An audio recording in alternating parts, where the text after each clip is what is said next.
Okay, I think we might make a start. What's the time? Yeah, it's just after 12. So welcome everyone. Thank you for joining us today for our session on global challenges, from scientific ideas to real world solutions. On the panel today is myself, I'm Kim from Faculty of Science, and my colleague Michaela, who also works in science faculty, and Anthony from our Central Domestic Student Recruitment team, who's going to be our saviour if we have any tech issues, which can possibly crop up, but let's hope that it doesn't. But more importantly, I'd like to introduce you to the course director, Dr. Duca Valdas. And also joining Duca today is something I think is really special, is Jake Port, who is, and correct me if I'm wrong, Jake, but you did come through on the first cohort of Global Challenges. And Jake has returned home, I'll say, and he's now an assistant lecturer in the program itself. So I think that is really nice and really special to be able to give two different perspectives, been in the workforce externally and has come back to a different role. So I'll hand it over to both of you. And if there's any questions along the way, we can try and answer those, or at the end, live questions. Thank you. Thanks very much, Kim. I really appreciate that introduction, and welcome to all our panelists. A huge welcome from not just Jake and I, but the rest of the Global Challenges team as well. And I'd like to start with a vote of thanks, because the amount of students that we get through our Bachelor of Science Advanced Global Challenges program that tell us that they have been notified about this course through their careers advisors is really quite high. And as a relatively small program, we really, in some ways, rely on that level of communication. So really grateful for all of you taking time to attend today. My name is Duca Veldhuis. I'm the course director, and I do this role because this is basically the undergraduate degree that I would have done if it had existed at the time when I was doing my undergrad. I would also now just hand over to Jake to introduce himself in a little bit more detail as well. Cool, thank you for that, Duca. Yeah, so my 2 or 3 sentences is, as Kim was saying, I was part of the first Global Challenges cohort. That's why I'm wearing my really, really special jumper today. I finished Global Challenges about 3 years ago, went to work in financial services industry within Big Four accounting firms for about a year or two, and then opted to, through a great opportunity, come back into the Monash team to help deliver this course. And I'm very excited to be here today to be talking about that with you. So hopefully I can bring some helpful insights and answer your questions as we go along. Thanks very much, Jake. I should say from the outside, I'm really, really going to encourage people to use the Q&A, session. And I've just will be responding to any of those Q&As as they come in. Sometimes there might be a slight delay in terms of us getting to them, but we will get to all of them. We promise. We really want this to be an approachable and interactive session. And as a matter of fact, in a little while, we'll actually ask you specifically any thoughts or questions that you have. Leanne, you've said, I can't see anybody, just the first screen. Is that correct? I think that's correct. I think because you're sharing and we're sharing that screen, you probably won't be seeing too many other people. It's mostly that screen. That's the setup we've got at the moment. Also, moving on to the next slide, I just wanted to give a snapshot overview of what is the point of Global Challenges? Why does this course exist? And it came from the realization of one of our founding professors, who's currently actually the director of the World Mosquito Program, Professor Scott O'Neill, who identified that there really was a lack of scientific courses focused on building that additional skill set that would place students in a place where they could make a meaningful contribution directly in fields such as applied policy, government, and industry. Often those career paths could be quite convoluted, with students traditionally perhaps only receiving that technical scientific skill sets. And Global Challenges exists really as a integrated program that recognizes that 98% of the students that come through Monash's doors aren't going to be going to stay in academia. They might do further education in the forms of masters or PhDs, but they aren't going to be staying in full-time academia. And therefore, there's levels of skills that we need to be building up to make sure that they have the transferable skill sets, and really rely on us to provide a more holistic scientific program. And that is exactly what Global Challenges does. Now, on the slide, you'll see, science doesn't always mean research. That's not to say that we don't have plenty of our students who go on to do PhDs, but we'll talk more about that later in this webinar and explain where the unique sort of skill sets come into the fore and what type of students really thrive within the Global Challenges environment. And I think one thing to mention is I think the one takeaway is that it really suits students with a multitude of interests. I myself have a background in biological anthropology and human evolution, in journalism and public engagement with science. I really wasn't set on any one pathway early on, and I wanted that time to explore.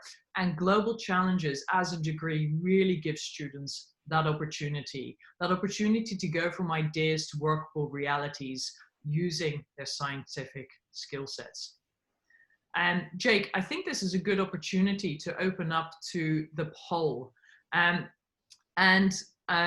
we could ask you, there's a poll there with, if I could ask you to just move there in your own time, just type exactly that in, and I'll see whether I can also copy it into the chat for you.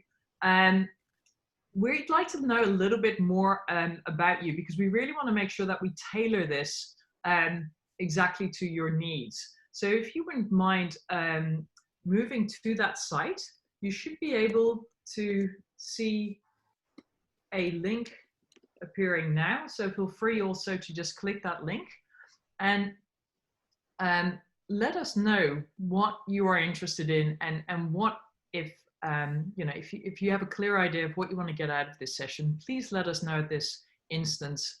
I think this is also a good opportunity for me to say Flux is something we use in basically every single Global Challenges workshop over the last semester. We've obviously had to move everything online, and we rely a lot on that interactive engagement.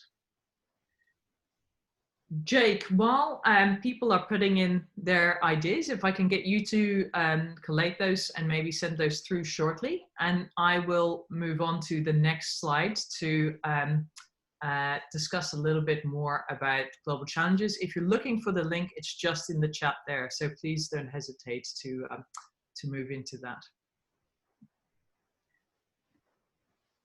Global Challenges really frames the challenges of today in a global perspective. So we really want our students to not only gain an awareness and empathy of local and national matters, but also international matters, because everything is connected. And to that end, one of the flags that Global Challenges flies is a highly international degree. So one of the things that students have an opportunity to do is not only exchange, but actually an international internship is fully funded and a mandatory part of the program. In their honors year, students will be working together with both national and international industry, government, and charitable partners. So this is a really attractive course for any students who are looking to not only travel, but get that international experience. That's not to say that plenty of our students obviously stay and remain in Australia, but even within that context, 96% of businesses are undergoing transformative change of one level or another, and being aware of that international setting is absolutely core.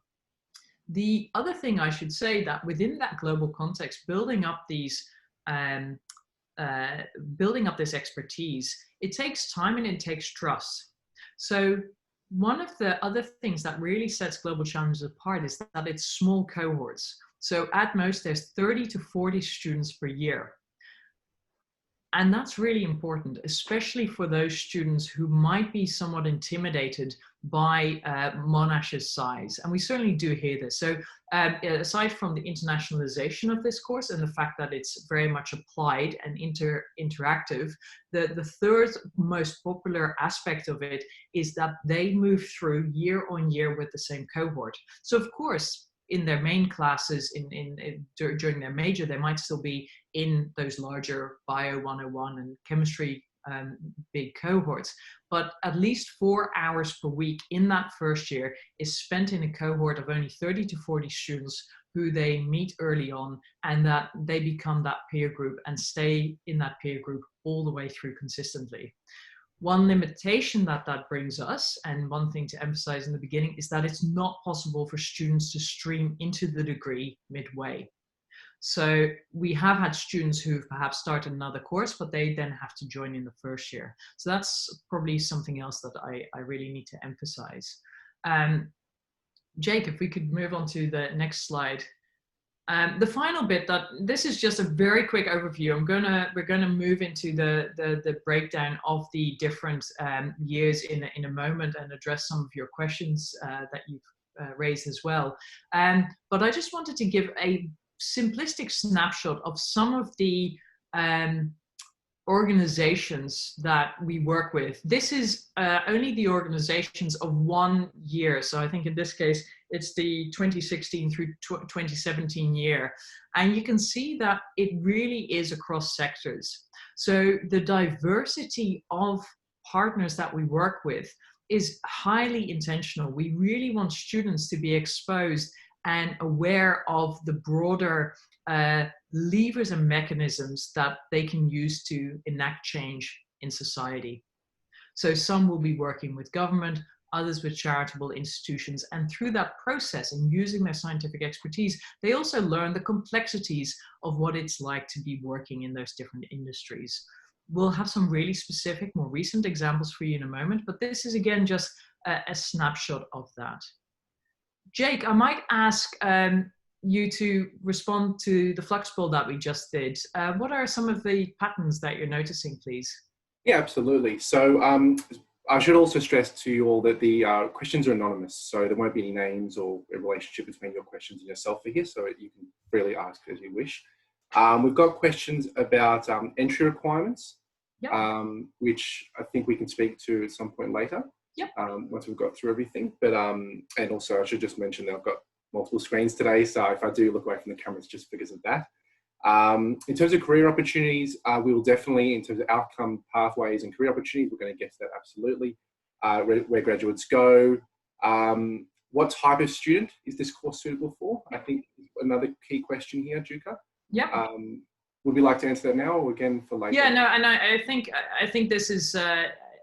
It will become clear as well, but the main three things is the course is incredibly suitable for students with a diverse interest. Of course, it is an advanced science course, but we find that the vast majority of our students will typically say to us, listen, I love biology or I love chemistry, but I also really don't want to lose my creative or art side, or, you know, I'm passionate about physics, but what I really want to do is also fulfill my philosophy or linguistic interests, right? And the Global Challenges degree, because of its, and we actually have a separate slide on course structure, but because of the flexibility within the electives that you can also do, and because of the focus of the application, it allows students that have a wide diversity of interests and so, you know, desire to make a change and social awareness to really thrive. And it also works well for students who are looking for a top quality science course, but don't want to be lost, for want of a better word, in a huge program. And so, like I said, there is absolutely a group of students who are attracted by the smaller size of the Global Challenges aspect. And I think the other big thing is the internationalization and the international focus of Global Challenges. That's really appealing to a lot of our students who typically have are interested in or have done already a lot of traveling and volunteering overseas, for example. As far as parents are concerned, and we've got a whole bunch of slides on career outcomes from the first 3 years of Global Challenges graduates. But as far as parents are concerned, one of the key attractors there is because of the extensive internship opportunities and the fact that in third and fourth year, we are 100% of the time working with industry partners directly.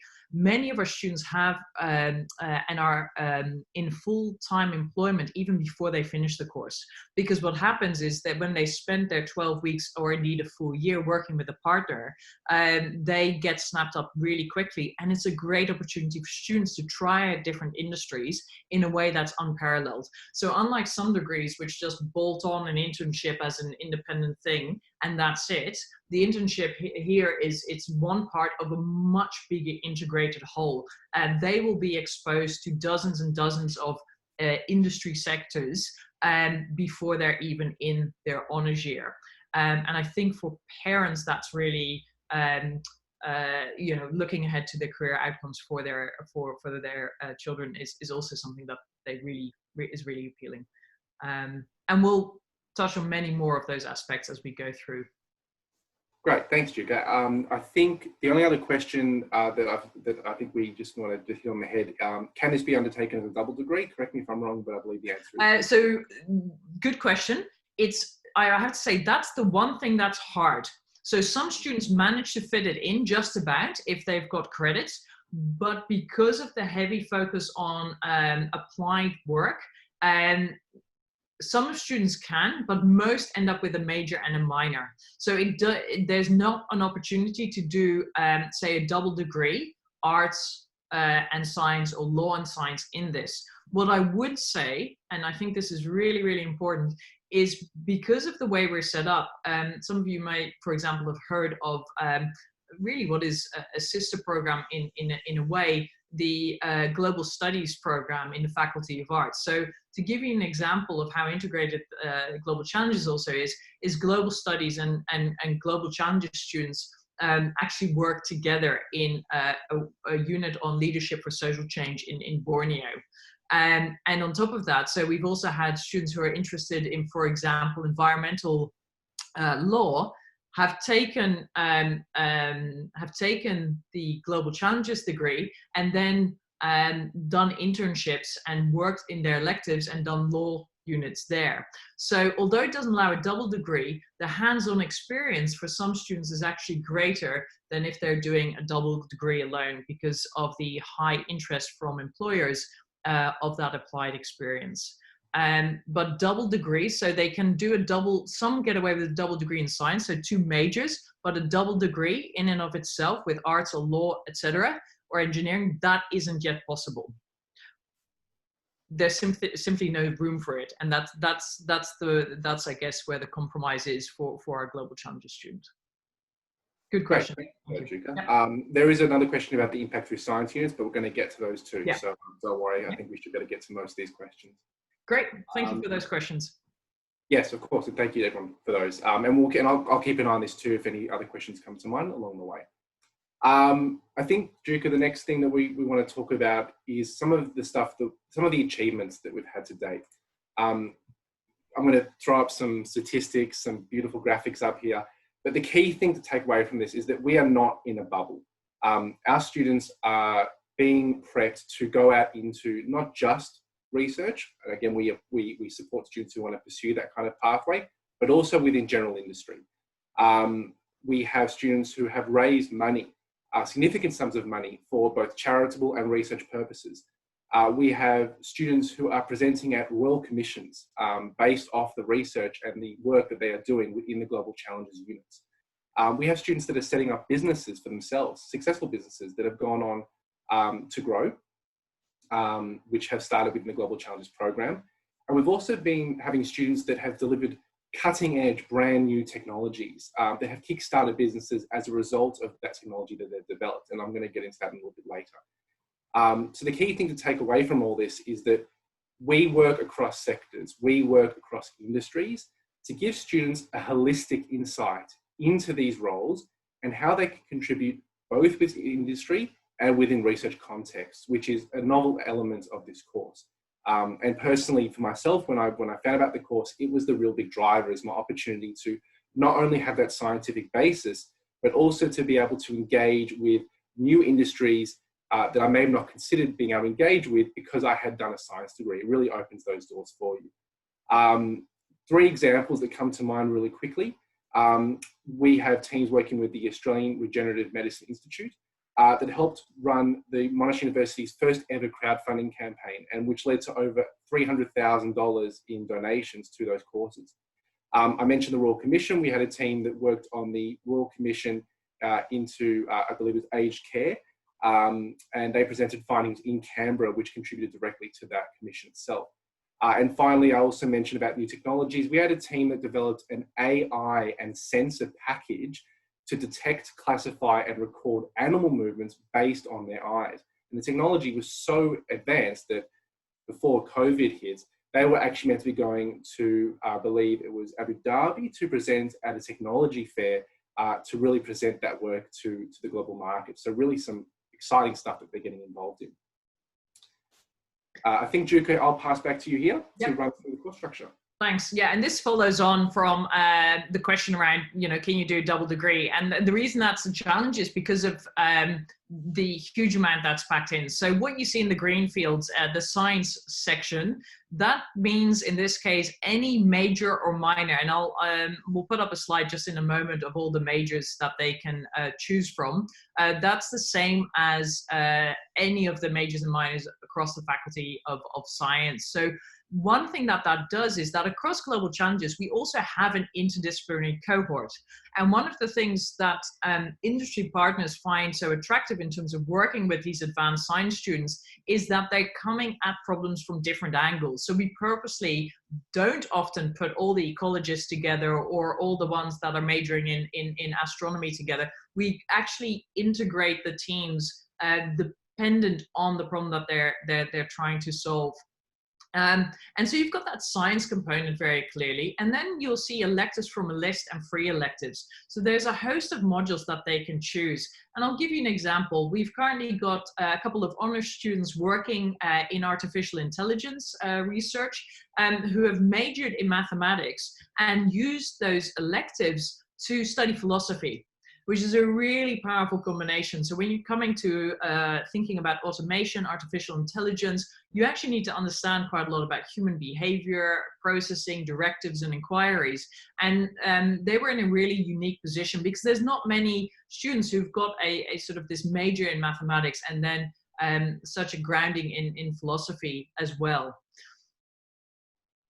Then there are the light blue areas. Now the light blue areas, it's approximately 25% per each semester and year for that matter. And those are the impact through science units. And these are the unique units that only Global Challenges students can take.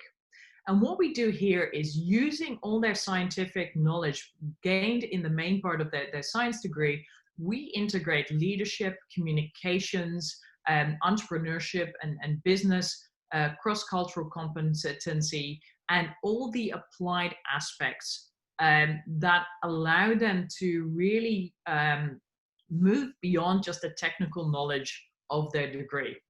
And it is in this space that they will be doing, for example, the honors project that we've mentioned quite a few times now. And one of the things that's, again, unique about the course is that this is a full year working in partnership with industry. And one thing I would like to emphasize here is that we don't just randomly have a group of industry partners that we roll out every single year. For both the 3rd year unit and the 4th year unit, Impact Through Science component, we actually interview the students. So each year we go through an interview process, even in those years, find out what are they interested in? What is driving them? What is their major and what is their minor? What are they interested in moving into in the future? And on that basis, we then approach relevant partners. So what this means is that they have a uniquely tailored educational experience to their interests and needs. And unsurprisingly, that works incredibly well for our partners as well, because they're basically guaranteed to get students who are enthusiastic in that area. And that's also, again, the reason why so many of them end up working for their industry partners, because if they do well and the click is good, it's of course very attractive to immediately pick that student before somebody else offers them a role. Jay, could I ask you to briefly move to the next slide? Just a very brief overview of all the different majors that they can be taking. One thing I really should emphasize is that the impact through science units, they're not a bolt-on, right? It's not that we have a leadership stream and then there's the science stream. One thing we really focus on is that integrated nature of the program. So for example, in the first year, one of the things that they're being asked to do, and actually have just finished, is find a scientific paper according to what they think they might do for their major, and look at relating that to policy, and then present it as a policy case, to really get them to focus on, okay, well, here I've got the technical information. Now let's use everything I've learned there and apply that here. Jake, before we jump into more specifics, I think we'll jump into the next slide, but I'm just going to pause there for a moment, because I realize I'm giving a lot of information. I'm just want to give everybody a few seconds to take that in, and also ask any other questions. So in terms of the broad overview of the course, so we've got 4 years, the ability to do any major or minor, notable flexibility with the electives and the free elective modules. And I should say, and also clarify, hopefully this was clear, but they don't have to just be science modules. So they can take modules from art. And this is what I was saying, although there's no space for a double degree, there are 5 units that can be taken in any of these other areas. And that's how some students can also end up with a double major in science if they want to, but that's not a requirement. In terms of entry requirements, the entry requirements is typically a ATAR of 90 or higher, and there's a supplementary interview. Now, one of the things I really want to emphasize here is that not only is there an interview, there's also 3 questions we ask them to fill out. So it's no more than 400 or 500 words in total. The reason we do that, and I really want to emphasize this, because some people see that as, oh, you have an interview process and you've got this extra stuff, therefore it must be elitist. I cannot stress enough that this is done exactly because in Global Challenges, we don't feel that ATARs are actually completely reflective of the types of minds that thrive in Global Challenges. Of course, an ATAR is a really good indication of a student's strength and learning, but we are much more interested in how students think rather than whether they can soak up information and spit it out again. We've had students coming through with a 95 or 98 ATAR who didn't show in the interview critical thinking abilities. That sort of students isn't going to thrive in a course like Global Challenges. We're interested in people who are keen to solve problems, and in some ways, it's not that we prefer a lower ATAR, but we don't feel that the ATAR in and of itself is a very good reflection of a student's ability to critically think and solve future problems. I should also say that one of the things we do see in Global Challenges as an advanced course is that many of our students have been top of the pile in terms of their academic prowess throughout their schooling. And one of the reasons we do conduct an interview is because we are looking for flexibility of thinking and resilience. Because when they hit Global Challenges, suddenly they're surrounded by people who are either as good or better than them. And that's, what we really want to generate is critical thinkers. And we know that just being able to soak up information isn't enough. So one thing I would really emphasize as just a final point is, please don't let the 3 supplementary questions that we ask them to respond to, and the fact that there's an interview, put them off. If anything, it is a brilliant way and a better way for them to showcase their abilities. And worst case scenario is a great experience for students to have. It's friendly, it is done in a space where there's current students there to also talk to them, and a great way for them to experience something that they will probably use moving forward. I haven't seen any other questions pop up, so I think, Jake, we'll move on to talking about the first year. And we can give further details about any or all of this in the meantime. Right, so year one, exploring self and others. So students in the first year are really encouraged to ask questions. So much so that not only do we sometimes make sure that we don't give them problems to which there's a perfect answer, which is a pretty rude awakening for some of them after VCE, but also we ask them to choose the problems. And we ask them to choose the problems in and of themselves. That requires them to get in touch with what their passions are, what drives them, and really grow into that adult space. So summarizing what that first year looks like, it's focused on leadership and teamwork. Now, teamwork can be misunderstood insofar as that a lot of people go, oh, well, haven't we have that at school? But we really take that to the next level and recognize, for example, one of the reasons the Impact Through Science units don't have exams, they're all project-based, is because once they get out into the real world, they're not going to be taking exams. They're going to be asked to work together in projects. And some of those people they're going to get along with, and some of them they're not. So there is a focus on that group work. So returning to the question of what sort of student does this suit, highly individualistic, independent learners who don't want to collaborate or, explicitly say to you, look, teamwork is not for me. I prefer to do everything by myself. This course probably won't be as suitable for them. And then it's a separate discussion as to how they fare in the real world, but that, there is a collaborative element to Global Challenges. So some of the pictures here that, we've got them in the pollution pods. Don't worry, we're not exposing them to real pollution, but this was done in collaboration with the Science Gallery in Melbourne, for example. And we were looking at air quality policy and how that's written in Victoria in relation to the pollution standards around the world. In the bottom right-hand corner, what you'll see is Paul Reynolds, the CEO of Save the Children Australia, discussing in an interactive forum his pathway from entrepreneurship to government to now the charitable sector, and some of the challenges of the role as CEO of Save the Children in relation to Nauru, for example. In the top, at the top there, you'll see the students standing underneath a whole bunch of solar panels, because one of the things we do with our first years is actually take them around a sustainable campus tour and talk about the complexities of economics and policy and environmental sustainability at Monash Clayton campus, which in itself functions like a small city. So we've got the leadership and teamwork, we've got the science and cross-cultural communication, and science policy that take the focus of the first year. Jake, we'll move on to second year, and Leanne, I'll get to your question shortly as well. Cool, thanks, Duca.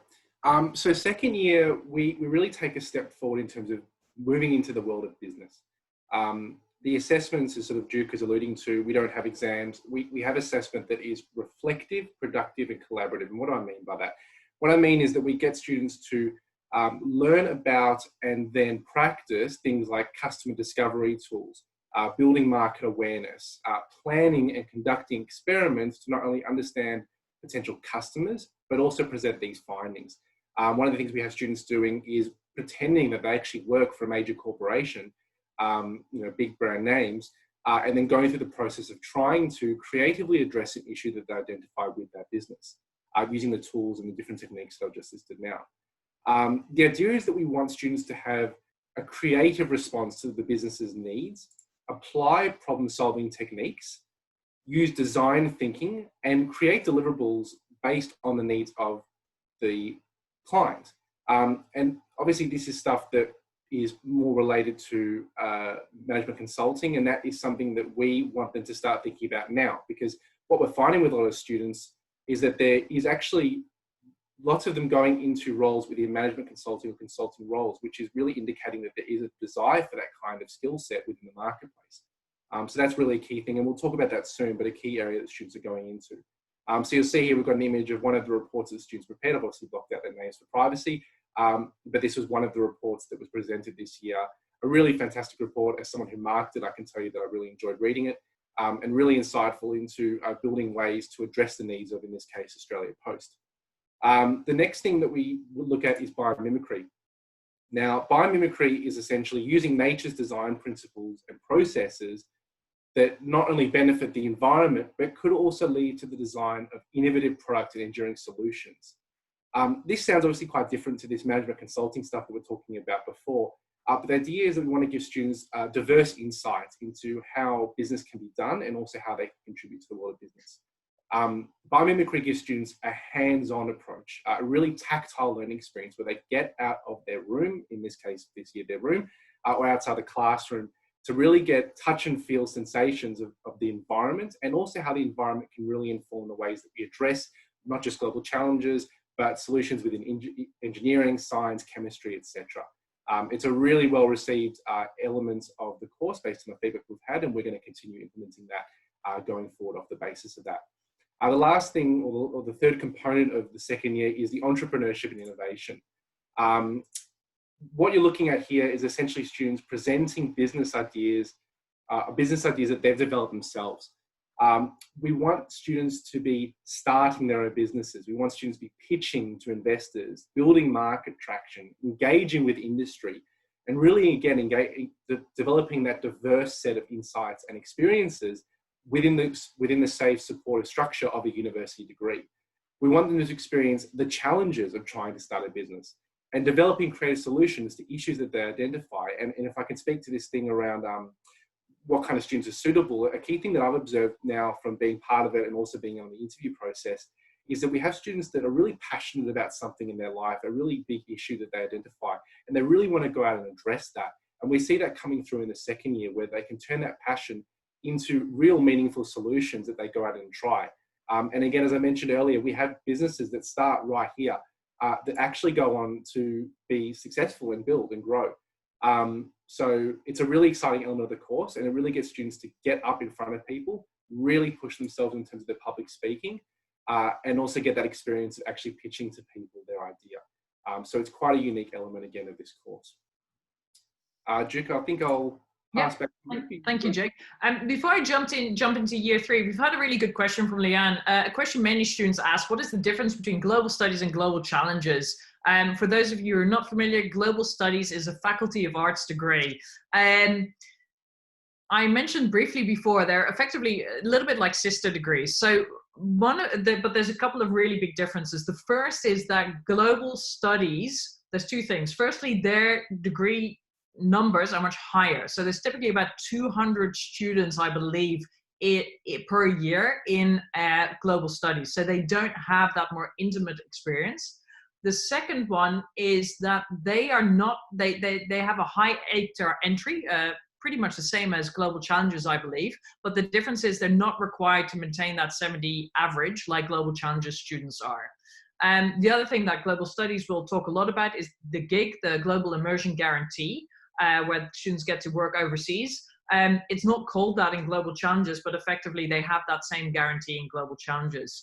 My answer to students, to your questions is, where should I send students? We've had students who in global, because I've worked with global studies in some of their units as well, some of them have said, I should have done global challenges because actually my sciences are now of greater interest. And similarly, the most common response we get to what is your option B for global challenges students is, I would have done global studies. My advice there would be, is if you've got a student who's maybe done only one science subject and has a really broad interest in science, but realistically has done mostly arts or humanities subjects, they are probably better suited to global studies. And if they have a strong interest in using science for good and addressing those social causes, then global challenges is probably a better fit. Depending on the parents you talk to, some will feel that there's more career opportunities within the science aspect and so forth. But yeah, the bigger one is probably for a lot of our students is that you're maybe a little bit more anonymous in the global studies degree because they have that 200 set. So Liana, hopefully that answers your question. Like I said, we collaborate with them. I love that program too, and both will do students very well. Leanne, I will talk also and address the question around the 3 pertinent questions. Because I realized that I didn't specify those, but I'm going to ask Kim to actually email those around. They're not secret. And so you can look at them in your own time. But basically, they have 250 words to discuss things like global challenges students work to improve their communities, describe how you've contributed to your local community or neighborhood. There's a question on using your own ideas and scientific knowledge, describe a creative solution to a global problem. And the third question is typically describe how your personal values and aspirations align with this degree. So again, those 3 supplementary form questions, they're not a right or wrong, but they're really good at filtering out students who've maybe just clicked global challenges because it sounded good and ones who've really thought about it. So again, we put that in there to make sure it's our first hurdle to deciding who we interview, because people really should be spending a bit of time thinking about that. There's not a lot of words that they've got, but to really tell us, why global challenges? Because unfortunately, because of the incredibly intensive nature of this course, we don't have capacity to have large cohorts. How long are students given to answer these questions? Unlimited. So they have all the way through the VTAC process. There'll be a deadline which will be announced. It'll probably sometime in November. But those questions, as soon as they're registered, they can have months. Then Lynette, in terms of your question around, do students actually go into the workforce 9 to 5 each day, or do they work externally at their own pace? For honors year, it depends on the partner. Some will be in the offices every day, some will be there part-time, some will be doing field work. During their internship, the answer is typically yes, although I have to admit, of course, at the moment, some are doing that work remotely because of COVID. We will send those questions round. Now, they do occasionally change, but they're not hidden, they're not secret. They're very open, and we're looking for students' personal experience. I hope that answers those questions. Again, really good questions. Thank you for highlighting those. Moving just swiftly, I'm conscious of time, into year 3. So year 3 is normally when the internship unit is, although often students do that during the summer. But the second half of that year is a self-directed project. So if you imagine that second part of the third year provides the platform for the much bigger honors project. So they will be, over the space of 12 weeks, working in groups of 3 to 4 with more local partners. So honors has got more the international bigger partners, whereas the third year project is a little bit more focused on a project management style approach, so a more industry driven approach, whereas the honors year project is, again, it's with industry, but the focus is on an academic thesis as well as the application of knowledge. So for example, we have quite a few students who are interested in consulting or management consulting of different sorts. And again, this allows them to touch into that space. The bonus of a possibility is that at the beginning of that third year, they can also go on exchange, and many of our students do. So again, very similar to the ethos of the course, that international opportunity is ever present. Jake, conscious of time, let's jump into honors year. And I'm wondering, Jake, whether we start this video midway, and then we can always share it separately, but we can focus on honors. Yep. I've got what we'll do is we'll watch the first of the 2, and then if we can later, we'll make the video available or something like that, and you can watch it at your own leisure. But we'll just look at the first half. So the idea behind this is that instead of us telling you about what honors is like, we thought we'd get the students to tell you themselves. so you can get a bit of insight into the projects that they're doing. But we should really emphasise that this is an industry-based honours. This is not a usual honours in terms of a core research project. This is students working with real industry partners on real projects that they're facing, and it's really a last step test before they go into the workforce. So just want to lead with that.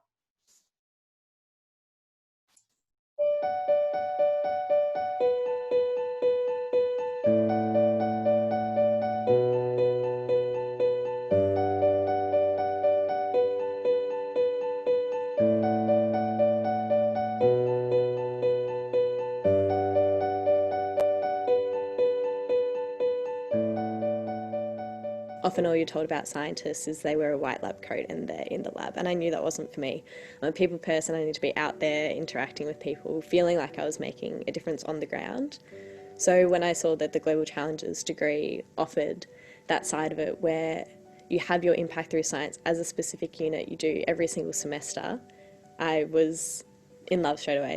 I came here with Mum and did the whole tour as you do in Year 12. We were like, that actually looks really good. Like, it shows you that you're going to be learning skills and, you know, applying these skills in a proper setting and changing things. The more I read about Global Challenges, the more I realised that that was exactly what I was after, because I was interested in science, but I was also interested in international development and this urban planning. I came into this course having no idea what I wanted to do, and that's what drew me to it, because I knew that I was really passionate about science and this idea of being able to use science as a vehicle to make change and use it in different contexts. I was like, yep, that's me.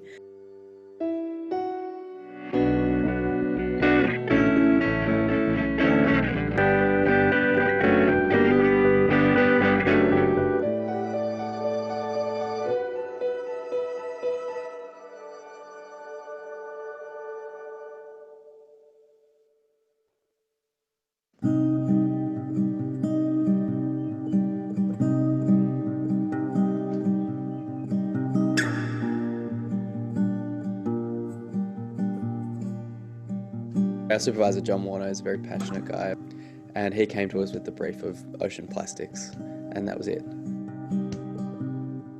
We kind of came to the conclusion that microplastics were the thing to work on, because that's kind of the big emerging field and consequence in ocean plastics. They get down to, you know, microns in size, and anything can eat them at that point. You know, plankton, tiny fish, and then something will eat those plankton and those tiny fish. And they'll, you know, travel up the food chain and accumulate in bigger and bigger animal stomachs until eventually they get to us. So we've found microplastics in seafood, we've found them in beer, we've found them in honey. It's very much at that front end of things, looking at, well, what's the situation on the ground? What do these little bits of plastic look like? And what information that we get there we could actually use to create our solution. We don't really know a whole lot about microplastics in the environment. We don't know what their properties are. We don't know if they're charged, how big they are, whether they're polyethylene or polypropylene or polystyrene, and what that distribution is. We've been working on methods for detecting polymers and microplastics in rivers and streams, and trying to use a spectroscopic technique, so basically a detection technique, to see if we can get those polymers in a sample and kind of characterise those. In the urban streams, so the little creeks and rivers around Melbourne, what those bits of plastic are in terms of polymer type, what size, what particle type. Are they fibres of our clothes? Are they little bits of chip packet? Some polymers can fluoresce, so when you shine a light on them, they kind of like shine a light back at you. And that seemed to be the most kind of promising technique, and something that we could actually make from a kind of like a lab scale instrument into something that could be handheld and actually used in the field. I think we were successful in really diving into the option of using fluorescence spectroscopy and starting to realise that could actually potentially be used, and it's very easy to miniaturise, could potentially be used to detect some types of plastics as well. People just don't have an understanding of the microplastic problem and the extent particularly of the microplastic problem. And from the teachers that we've spoken to through a series of interviews, they have been like, wow, like this is huge. This is something that we need to be talking about in our classrooms. These are the barriers that we think there are to implementation. And we've been working on solutions to try and overcome those. So I'm gonna jump in there. Unfortunately, can't show you the second project, but this is just 1-2 projects of several that happen each year. And you can see that there's definitely a mix of some core research lab scientific element, but also a real industry and sort of outer world focus. We'll look at getting this video for you. This is actually a shortened version of the projects they've got, so we can have a look at getting that to you. But the key things to take away from the honours year are this. It's an industry-based honours, so the idea is that we want students to get experience outside the lab and working with real companies. They still do a literature review, they still do a thesis in the first semester in compliance with normal honours requirements. They will present those findings at the end of the first semester. And then within second semester, it actually gets a little bit different. Instead of continuing with the individual research, they actually work as a team, which you can see here, to come together and really work on a group report, a group project. And that can take any number of ways, from policy documentation to new technologies to new educational programs. It really is boundless. But the idea is that they bring together their individual expertise that they've developed in the first semester to bring together to a fantastic, really in-depth project for that second semester, to give them opportunities to both work on their own and also within the team. I think, Duke, in the interest of time, we'll jump to the next section. Yeah, the employability and employment outcomes, I think we really want to focus on. So we'll skip this because our industry partners are happy, but I think this audience needs to get further details. Now, first thing to say is that we've had 3 years of graduates so far. So we're talking about 70 or odd graduates, because the earlier years of the pilot, not the pilot program, but the early years of Global Challenges as a new course were, of course, a little bit smaller, and it's a 4-year course that started in 2014, first year round. So we've got financial services, consulting. I won't run through all of them. Again, we're happy to share these slides. There's actually a lot of research, and I think this is also something to pay attention. Global Challenges students do incredibly well in the applied research spectrum. So something like the World Mosquito Program doesn't just need people who are looking at things in the lab, but also going, okay, well, how do we work with communities to implement these changes meaningfully? And this is why we see a lot of our students working at, the Monash Sustainable Development Institute has had multiple people, CSIRO, Children's Hospital, and very much at that interface between science and society. That's where we see that research being done. Unsurprisingly, our graduates have a huge amount of interest in environment and sustainability initiatives, but also have the practical know-how. Remember, we talked about that second year that they have the opportunity to try out business and work on setting up their own business. So they've got that economic nous as well. And that's often very much appreciated by some of these charitable foundations that they're also working for. So the environment and sustainability is another really popular outcome. Finally, there's a whole range of other areas that we couldn't easily summarize. As you can see, the range here is pretty big. The United Nations, we have a lot of students who come in interested in working or contributing to United Nations, for example, in terms of agricultural policies and so forth. We've got quite a few students that end up doing teacher training. Future Learn, for example, is another one. And there's ones which actually end up setting their own businesses. So entrepreneurship, some of those students that really in the second year thrived on that business side, the intersection between science and business, often end up in spaces such as something like Itty Bitty Apps, for example. I think the only other thing to share is our contact details, Jake, in case there are further questions. And we do have 5 minutes or so for any other questions that people might have. I appreciate we've gone through a lot of information quite quickly. Jake, could I get you to keep an eye out to see whether there's any other questions on Flux that we should be addressing? Yep, and just to be clear, so there's two separate things you should be able to see. This will be just the follow-up questions Flux poll, not the one that you used at the start of the presentation. Yeah, and feel free to use the Q&A as well. Yep. Either is fine. Kim or Michaela, I don't know whether listening to this, you feel like there's anything that we've missed from the technical process side that people might need to know about. No, from my perspective, I think you've covered everything really in depth, which is great. And I've learnt some extra things as well. So Bianca asked also about providing a clip to that video, Jake. So we might organise that and make sure that everyone has access to that after the session. We can convert the PowerPoint into a PDF as well, so people have it for future reference. We're really keen to take any questions, so please don't hesitate to get in touch with Jake or myself. Jake has also frequently been contacted directly by prospective students because he can give a pretty, he works for the course now, but pretty unbiased account of what that was like. But one thing we should emphasize is that Global Challenges isn't a static course. Biomimicry, for example, was added last year. We respond really heavily to not only what's happening in the real world, but also what are students interested in. So watch this space in terms of artificial intelligence and drone platforms, right? So that's a really obvious one in which we should be working moving forward.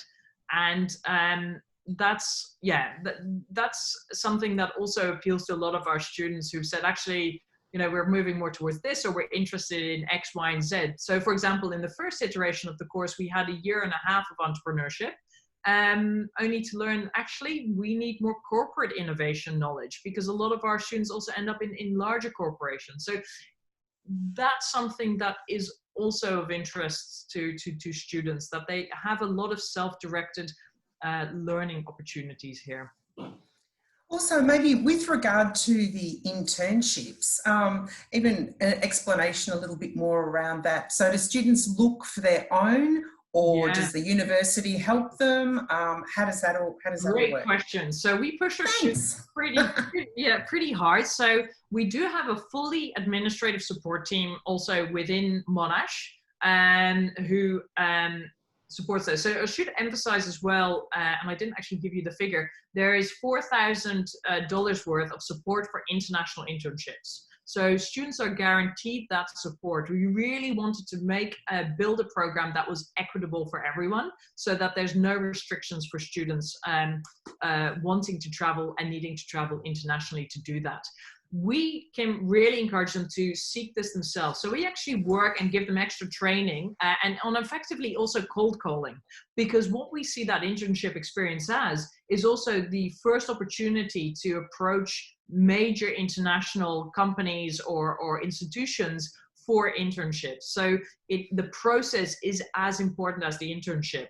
So we work not with third-party providers where you just pay a bunch of money and they magically land you in a country. And we are very, very strong on being careful about exploitation. So there's a lot of places where perhaps some universities would be happy to have their students go, but along the same lines of volunteerism, we personally check every single internship and make sure not only that the standard of guidance that the student is getting is high, but also that it is within an equitable and ethical framework, which speaks really to the ethos of Global Challenges as well.